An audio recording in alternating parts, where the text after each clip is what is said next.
Hello प्यारे बच्चों, मेरे चैनल में आप सभी का बहुत बहुत स्वागत है। बच्चों, इस वीडियो में हम कक्षा 8वीं की मैथ की बुक है जिसकी प्रश्नावली है 5.3। इसका क्वेश्चन नंबर 5 सॉल्व करेंगे। तो चलिए बच्चों वीडियो शुरू करते हैं। प्रश्न क्रमांक 5 है बच्चों, निम्नलिखित संख्याओं में से प्रत्येक के लिए वह सबसे छोटी पूर्ण संख्या ज्ञात कीजिए। यहाँ पे ठीक है, पहले यहाँ पे जो संख्या दी गई है इनमें से हमें सबसे छोटी पूर्ण संख्या ज्ञात करनी है। ठीक है, जिससे इस संख्या से गुणा करने पर वह एक पूर्ण वर्ग संख्या बन जाए। जो संख्या दी गई है उसमें इन संख्याओं में उस संख्या से हम गुणा करेंगे। जो जो सबसे छोटी संख्या आएगी ना, उस संख्या का इनमें गुणा करेंगे और जिससे ये क्या है, पूर्ण वर्ग बन जाएगी। और फिर जब पूर्ण वर्ग बन जाएगी तो इस पूर्ण वर्ग संख्या का वर्गमूल भी ज्ञात करना है। फिर हमें क्या ज्ञात करना है बच्चों, इसका वर्गमूल भी ज्ञात करना है। तो देखिए बच्चों, इसे हम कैसे सोल्व करेंगे। तो यहाँ पे बच्चों हम ले लेते हैं पहला सवाल। यहाँ पे पहला अंक दिया है 252। ठीक है, अब बच्चों पहले हम इसका करते हैं अभाज्य गुणनखंड। अभाज्य गुणनखंड करने के लिए बच्चों हमें पता है गुणनखंड किससे करते हैं, अभाज्य संख्याओं से करते हैं। अभाज्य संख्या कौन सी होती है बच्चों?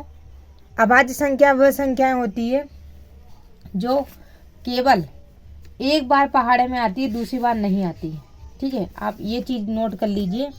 वह संख्याएं जो केवल एक बार पहाड़े में आती है, दूसरी बार नहीं आती है। जैसे कि हम 2 ले लेते हैं। 2 देखो, 2 के पहाड़े में आती है फिर नहीं आती। 3 भी 3 के पहाड़े में आती है फिर नहीं आती। 4 लेंगे तो 4 नहीं आएगी, क्योंकि 4 जो है ना बच्चों 2 के पहाड़े में भी आती है, 4 के पहाड़े में भी आती है। मतलब जो अभाज्य संख्याएं होती है ना बच्चों, वो एक बार ही आना चाहिए पहाड़े में। एक बार पहाड़े में आ गई, किसी और दूसरे पहाड़े में नहीं आना चाहिए। तो इसी तरह से 5 देख लो, फिर 6 तो आती है, 3 के पहाड़े में भी आती है 6। फिर 7 हो गई, 8 भी आता है, 9 भी आता है, 10 भी आता है, 11 नहीं आता है, 12 भी आता है, फिर 13 नहीं आता है, 14, 15, 16 भी आता है, 17 नहीं आता है। तो इसी तरह से बच्चों जो संख्याएं हैं ना केवल एक बार पहाड़े में आती है फिर दोबारा नहीं आती है, तो वह अभाज्य संख्या कहलाती है। अब इन्हीं का ही हम इसमें भाग देंगे। इन संख्याओं का जो अभाज्य संख्याएं आती है ना, उसका ही हम इसमें भाग देते हैं, तो उसको हम अभाज्य गुणनखंड कहते हैं। तो देखो पहले दिया है 252।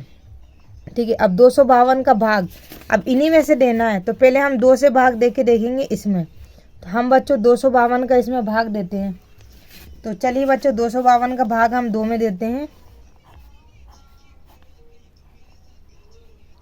तो 252 का 2 से भाग देंगे, 2 एकम 2, फिर कितने बचे 5, 2 दूनी 4, 5 में से अब घटाएंगे, 5 में से 4 गए तो कितने बचेंगे बच्चों, 1 बचेगा। फिर उतारा 2, तो 2 छिंग 12। ठीक है, कितना आ गया बच्चों 126। तो यहाँ पे हम बच्चों 252 में 2 से भाग देंगे तो 126 आ जाएगा। ठीक है, अब इसमें किससे भाग चला जाएगा, इसमें भी 2 से चला जाएगा। ये चीज़ ध्यान रखना बच्चों कि जिस संख्या के पीछे 0 आए, 2 आए, 4 आए, 6 आए, 8 आए, तो उसका भाग हम 2 से दे सकते हैं। ठीक है, तो उसमें 2 से भाग चला जाएगा। तो यहाँ पे कितना आया बच्चों, 6 आया, तो इसका भाग भी 2 से चला जाएगा। तो कितना हो जाएगा बच्चों, देखो 2 छिंग 12, 2 तिया 6। अब कितना आ गया बच्चों, 63 आ गया। अब देखो इसमें 2 से भाग नहीं जाएगा, पूरी बार भाग जाना चाहिए, यानी कि शेषफल नहीं बचना चाहिए। तो इसमें 2 से तो भाग नहीं जाएगा, क्यों? क्योंकि 2 का नियम है, जिसके पीछे 2 0 आए, 2 आए, 4 आए, 6 आए, 8 आए, तो वो 2 से भाग चला जाएगा। लेकिन इसके पीछे तो 3 है, ये है ही नहीं है। तो अब इसका भाग हम 3 से देते हैं। ठीक है, देखो 3 से क्यों देना है, क्योंकि बच्चों 2 के बाद 3 है अभाज्य संख्या। ठीक है, तो हम 3 से दे के देखेंगे। तो देखो 3 दूनी 6, 3 एकम 3, फिर ये 3 से चला जाएगा। 3 के पहाड़े में 21 आता है, तो 3 एकम 30 7 21। अब 7 का भाग 7 से ही जाएगा, तो 7 का भाग 7 में देंगे एक बार। ठीक है, तो ये बच्चों हमारे आ गए अभाज्य गुणनखंड। अब हम इधर लिख लेते हैं, ये क्या है, इधर लिख लो 252 का अभाज्य गुणनखंड।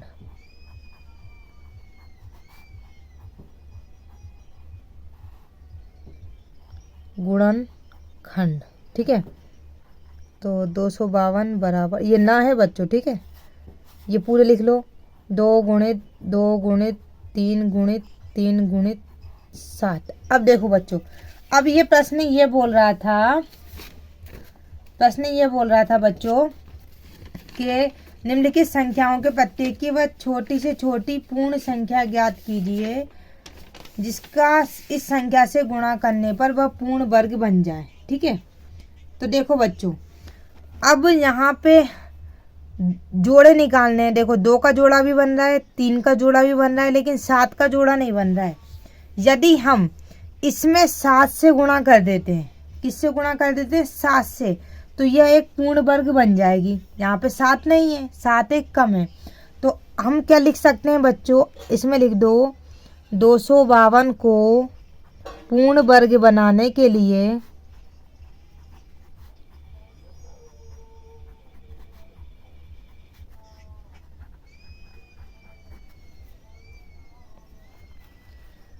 किससे गुणा करेंगे? 7 कम है ना, तो 7 से गुणा करने पर करना होगा, ऐसा लिख दो।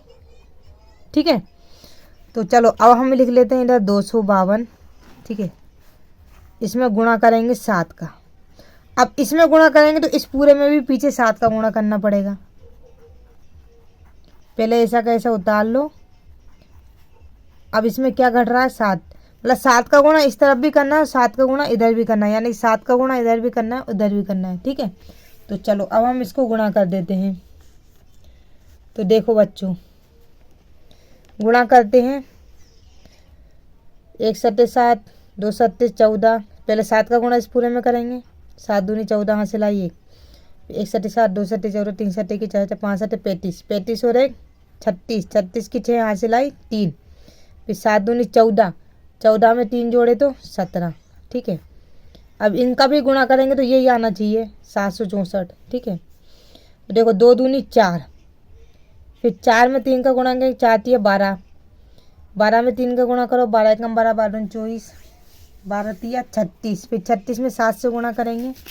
तो चलिए बच्चों, 36 में हम लोग करते हैं 7 से गुणा।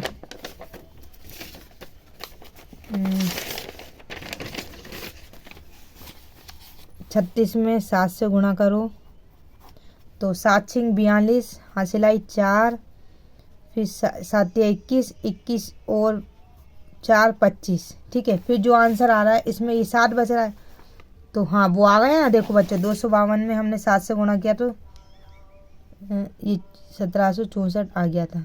ठीक है, लेकिन हमें इससे कोई लेना देना नहीं है, हमें सिर्फ क्या करना है बच्चों? इधर का गुणा करना है, ये वाला गुणा मत करो, इसको ऐसा कैसे लिख देते हैं हम। ठीक है, ये तो हमने चेक किया था सही आया कि नहीं आया, सही है हमारा। अब हम बच्चों क्या करेंगे? देखो, अब हम इसका, हमें ये तो पता चल गया कि ये पूर्ण वर्ग बन गया। ठीक है, अब ये बोल रहा है, अगला प्रश्न अगला बोल रहा है कि पूर्ण वर्ग बन जाए, तो पूर्ण वर्ग तो हमने बना दिया। अब ये बोल रहा है इस पूर्ण वर्ग संख्या का वर्गमूल ज्ञात कीजिए। तो चलिए बच्चों, अब हम क्या करेंगे? इसका वर्गमूल ज्ञात करेंगे, तो इस पे वर्गमूल चढ़ा देते हैं। ठीक है, तो इस पे वर्गमूल जब चढ़ेगा ना बच्चों, तो इसमें से सिर्फ दो जोड़ों में से एक अंक निकलेगा। तो इसमें 2 का जोड़ा बन गया तो 1 निकल गया, इसमें 3 का जोड़ा बन गया तो 3 निकल जाएगा, और इसमें 7 का जोड़ा बन गया तो 7 निकल जाएगा। ठीक है,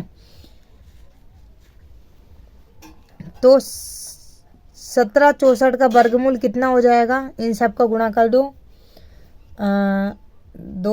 2 तिया 6 और 6 सत्ते 42। ठीक है, ये आंसर हो जाएगा।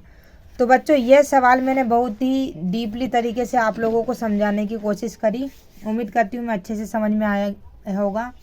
अगर आप लोग इस पर मुझे अच्छा रिस्पॉन्स दोगे ना, तो इसकी नेक्स्ट वीडियो में अच्छे से बनाने की कोशिश करूँगी।